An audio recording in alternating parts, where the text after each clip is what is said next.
Hai kawan Gen Z, kembali lagi di Kamar Gen Z where you can get cozy.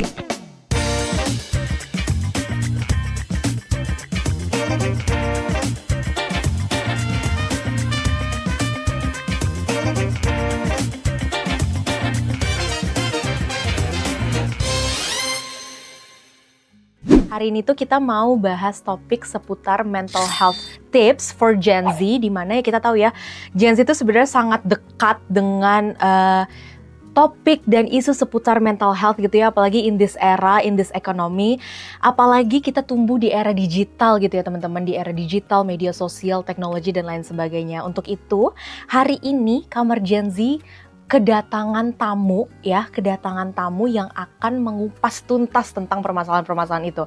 Jadi, beliau itu adalah seorang associate professor di salah satu kampus di Jakarta, pakar psikologi communication juga. Jadi nggak usah lama-lama, kita langsung aja kenalan ya sama Sergeo.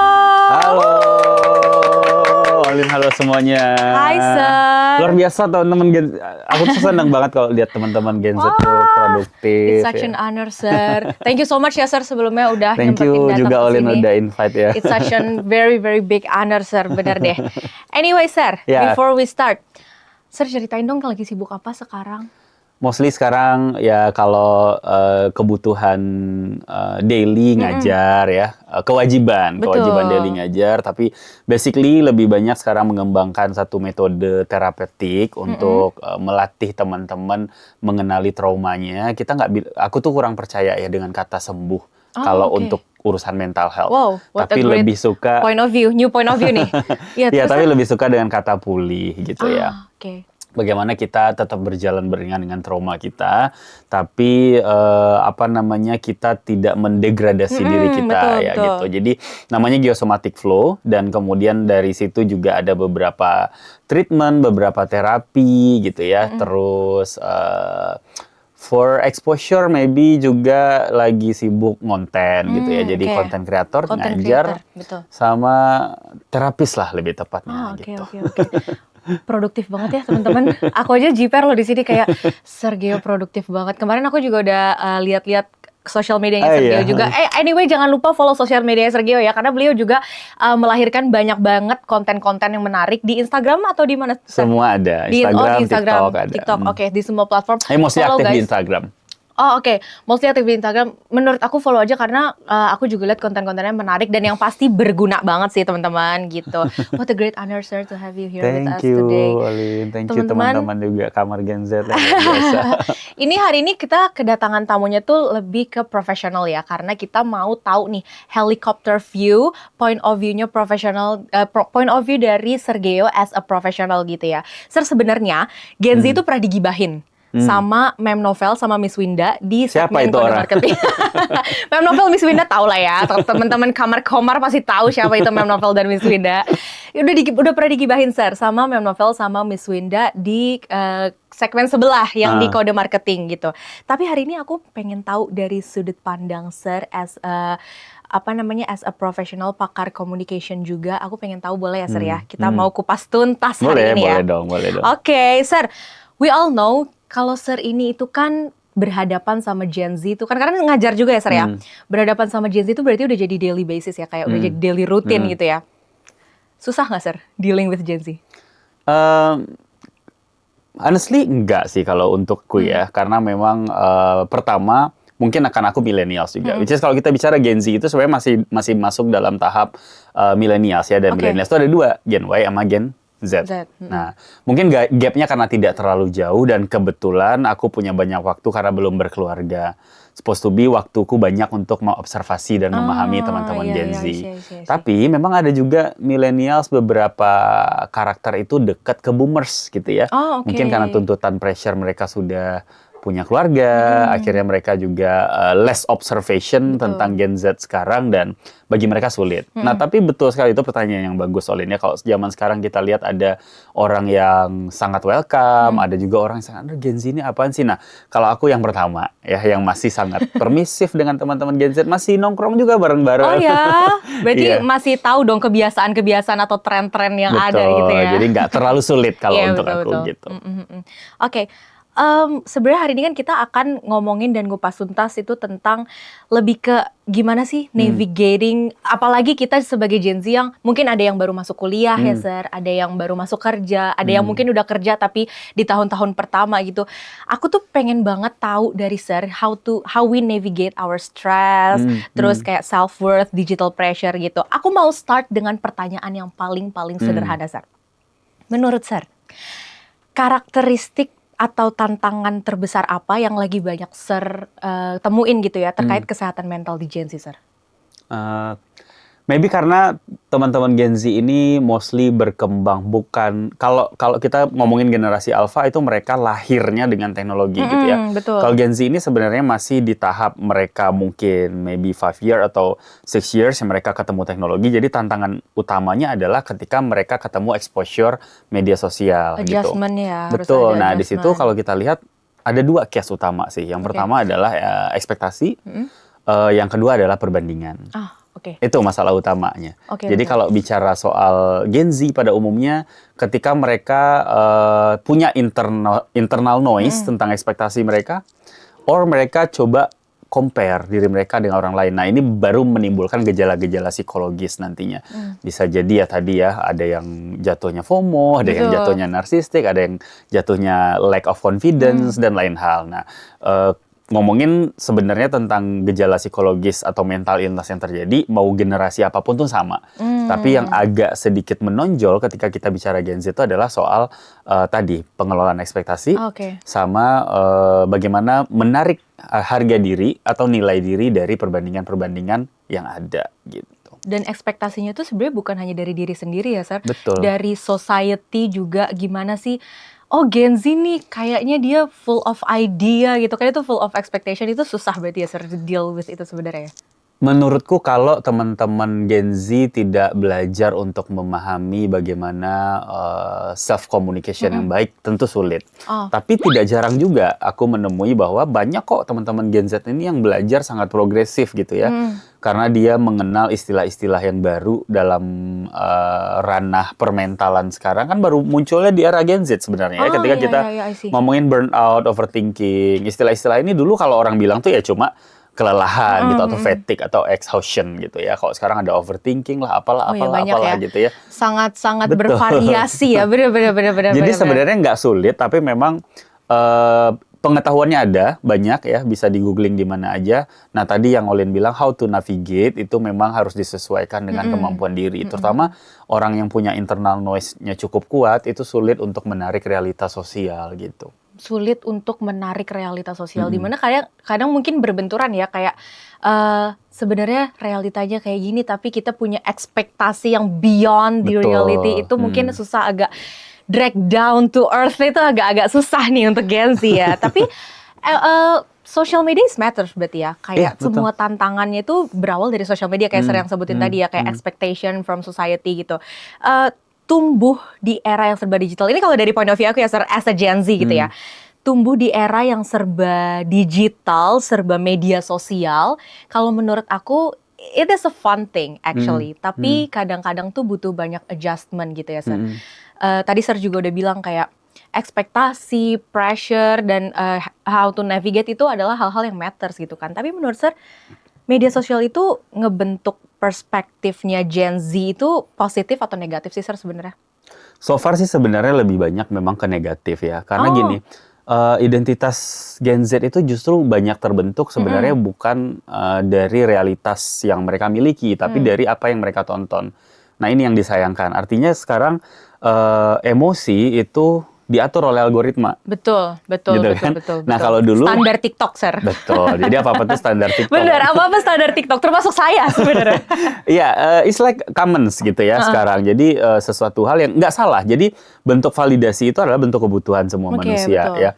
Tapi ketika kita lebih banyak berpikir tentang bagaimana kita diterima orang, itu yang kemudian jadi salah.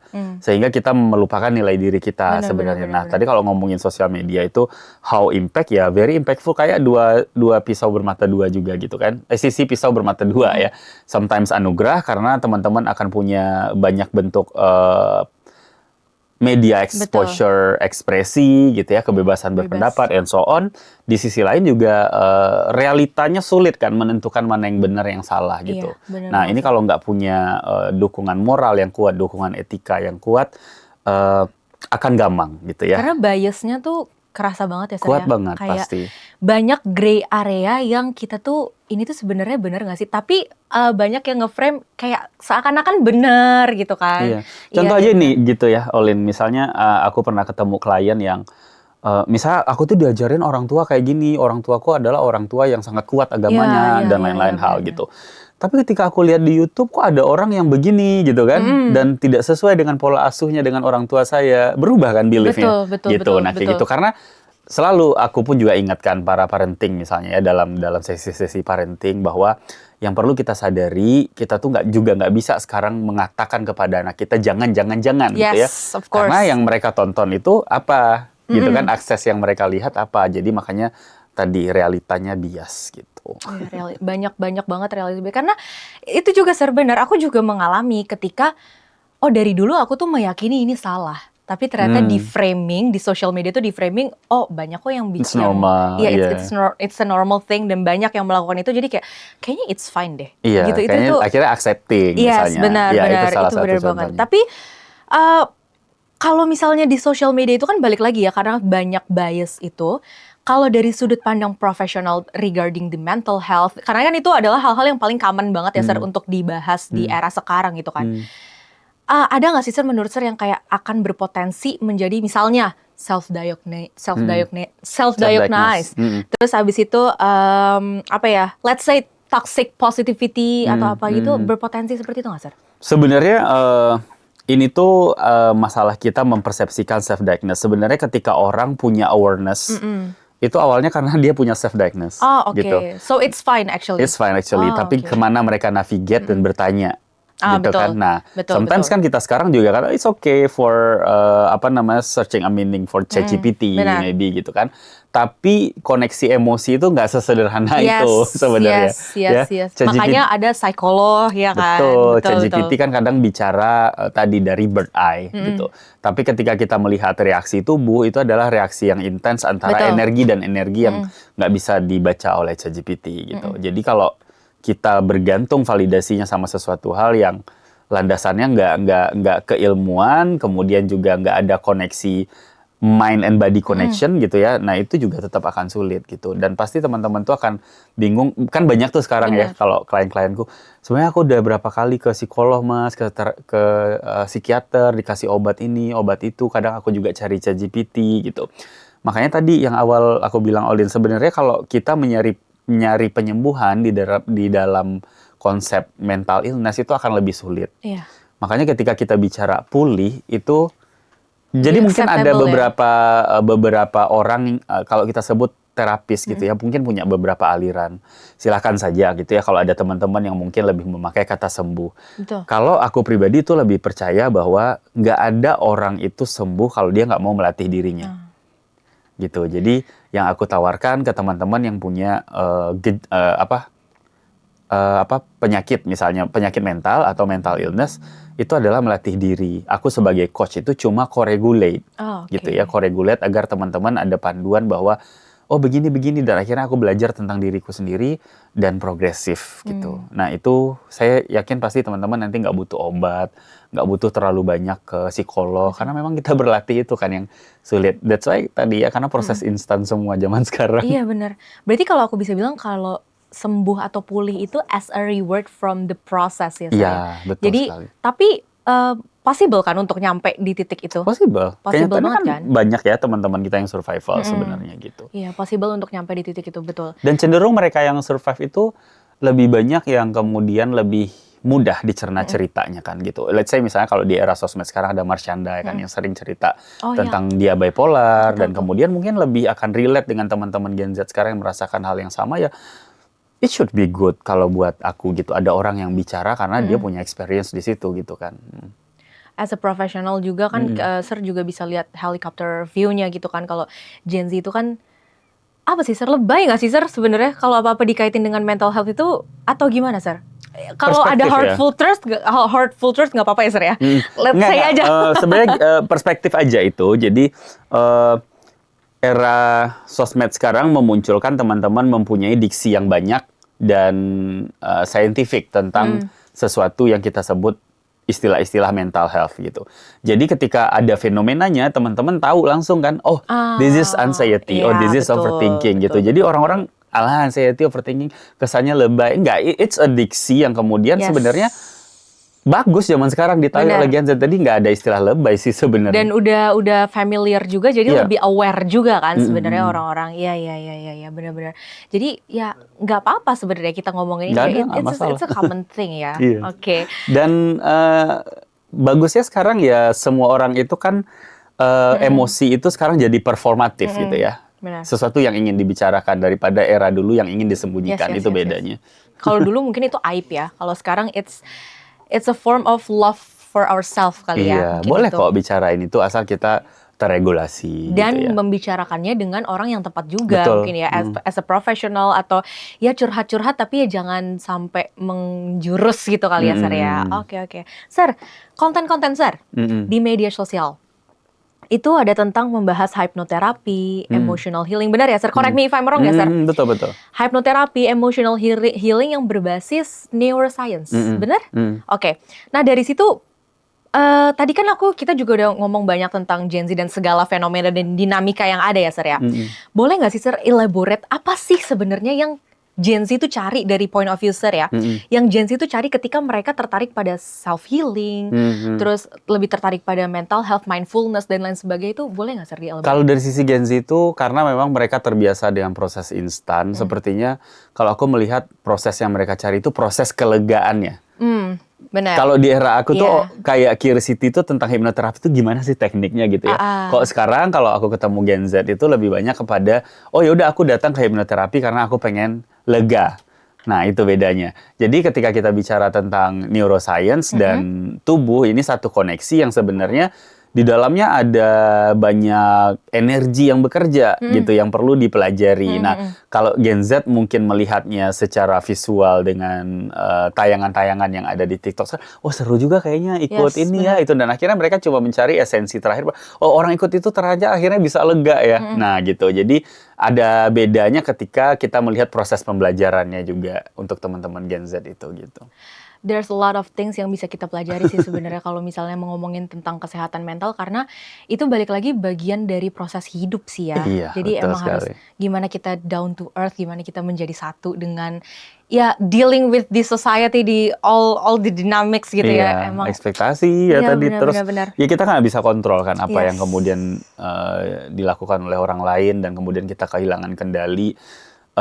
Normal thing, semua orang punya hal itu, tapi betul sekali intensitas luka dan trauma itu zaman sekarang tuh semakin banyak juga orang jahat gitu kan, karena memang tadi proses instan yang ditonton oleh orang yang kurang teredukasi itu menyebabkan tingkat kriminalitas kan juga tinggi gitu itu misalnya. Itu outputnya ya sebenarnya, output dari sebenarnya itu ada permasalahannya dari internal diri sendiri, tapi outputnya banyak banget ya, ada yang positif, ada yang negatif gitu ya. Betul. Sir, aku udah diaba-abain sebenarnya disuruh closing.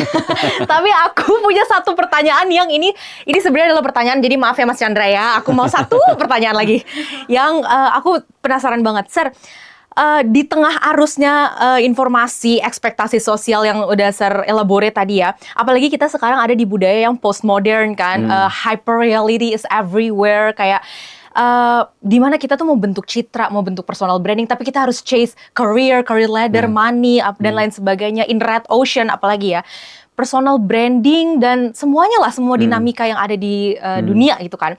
Tapi tabrakan juga sama reality atau fakta di mana ya zaman sekarang money is matters gitu kan. Kayak apalagi di masa-masa yang mass media, yang popular culture, trend dan lain sebagainya. Dari perspektif, oh my god, dari perspektif Sir, gimana sih sebenarnya kita tuh harus bentuk identitas kita gitu? Karena kan kita masih bingung nih, masih gimana nih kita nyari identity kita tuh masih bingung. Iya, ini sebuah challenge juga untuk Gen Z, karena identitas di zaman sekarang itu dari kefiguran seseorang yang ditonton gitu ya. Kalau dulu kan dari, oh orang tua saya suruh apa gitu ya. Nah, maksudnya ketika melihat itu sebagai fenomena, nggak ada yang salah dengan itu, tapi gimana teman-teman pelan-pelan. Jadi sesuatu yang produktif itu bukan berarti sesuatu yang progresif.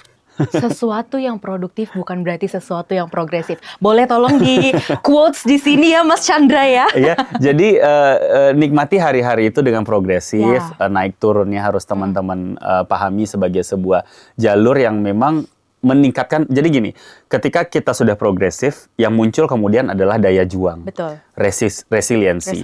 Resiliensi ini tuh nggak bisa dicapai dengan sesuatu yang instan dan cepat-cepat. Ya, dan itu adalah salah satu budaya kita sekarang sebenarnya. Terkait dengan postmodern tadi, karena semua orang serba cepat, maka kita mesti melambat.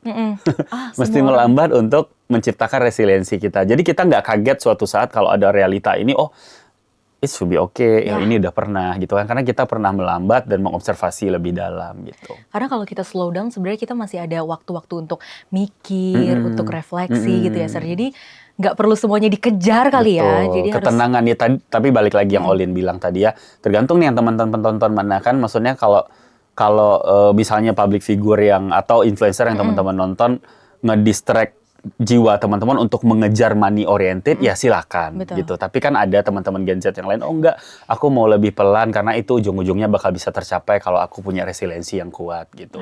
Itu lebih bagus kan sebenarnya. Benar-benar. Jadi sebenarnya balik lagi adalah bagaimana kita memfilter apa yang kita tonton. Betul gitu ya. Sekali. Benar kan? Jadi ya kalau nonton yang tren-tren ya udahlah, udah pasti tahu itu pola pikirnya kemana gitu kan. Jadi benar-benar memfilter apa yang harus kita tonton, baik di semua platform ya, nggak hanya di satu atau dua platform doang.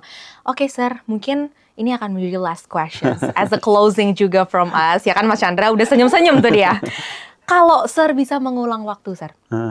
Bisa mengulang waktu, misalnya Sir di umur-umur kita nih, kayak umur-umur kami ya, umur-umur kami as a Gen Z yang masih bingung, struggling, apa segala macam, Sir bisa mengulang waktu ke Sir di specifically waktu itu, apa yang Sir mau lakuin? Atau nasihat apa yang bisa Sir kasih ke kita semua? Berat nih ya, karena ini bicara soal luka. Sebenarnya tadi ya, karena dulu aku sebenarnya basically punya ADHD, ya, jadi cara kerja otakku tuh berbeda, memang kayak sebuah website yang kebuka banyak gitu. I see. Tapi dulu itu sempat berada di tahap terlemah karena aku nggak bisa rilis energi dengan baik, karena semua tuh pengen aku kejar, ya. Tapi satu hal yang aku pelajari, ternyata mungkin yang kemudian aku bisa sampaikan teman-teman, menjadi pelan-pelan sepi dan diam itu nggak apa-apa kok. Itu dia, itu dia.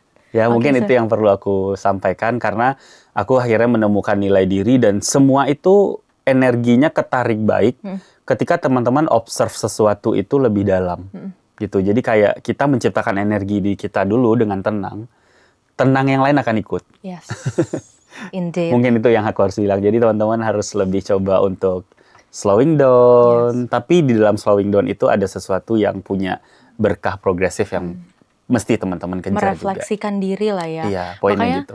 Mungkin at the end of the day itu semuanya bakal work out sih ya. Kayak ya udah pelan-pelan aja gitu. Aku juga sekarang lagi menerapkan itu sih, Sir, karena good. Aduh, dari dulu apalagi kuliah apa segala macam tuh kan yang hektik, tugas apa segala macam, I don't have time for myself gitu kan. Jadi sekarang aku ada 1 atau 2 jam kayak sabar deh, gue mau diem dulu.